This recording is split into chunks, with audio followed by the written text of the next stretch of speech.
Alors dans cette vidéo, on va voir la problématique qui a mené à l'utilisation de Redux. On va faire un petit exemple.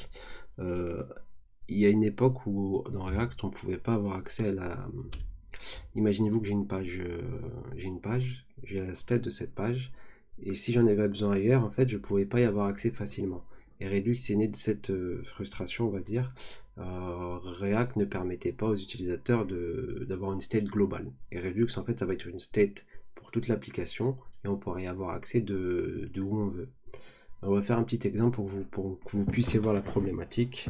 Et dans la prochaine vidéo, on fera la mise en place de Redux. On va voir la problématique et ensuite comment la régler. Alors on va créer une page screen. On va créer une page dans le dossier screen, excusez-moi, qu'on va appeler counter.js.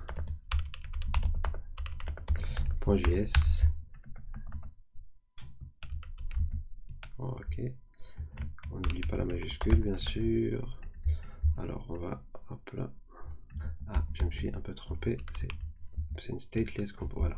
Là on est bon. Alors, on va importer ensuite useState. On va créer un compteur classique. Hop là, alors const count setCount est égal useState. Et on va set notre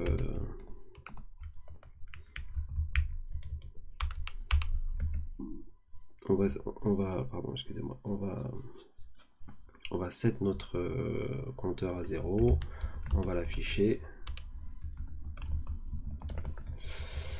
Ensuite, set quand on va mettre deux boutons, une div qui va englober deux boutons. Tac. Alors un bouton plus, un bouton moins. On va faire un clic. Ok. Dans lequel j'appelle setCount. Ça va être égal à count plus 1. Et on va faire pareil. Pour le on-click du bouton en bas, on va juste mettre count moins 1. Ok.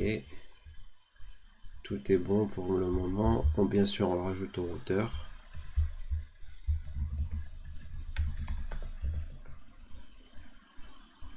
Comme moi je l'ai appelé déjà, je l'ai appelé counter, donc on importe. Ok, on va créer une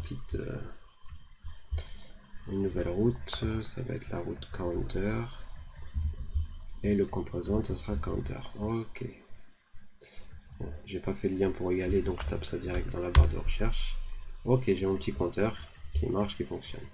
Maintenant, imaginez-vous que j'ai besoin de cette information ailleurs. Et bien, ce qu'on va faire, à une époque, on ne pouvait pas, donc c'est pour ça que beaucoup d'entreprises utilisent Redux. Maintenant, il y a un truc qui s'appelle contexte, mais on va pas l'utiliser parce que je sais pas l'utiliser. Il faut que je m'y mette en fait, mais Redux est encore beaucoup utilisé et je vous conseille de voir contexte en plus.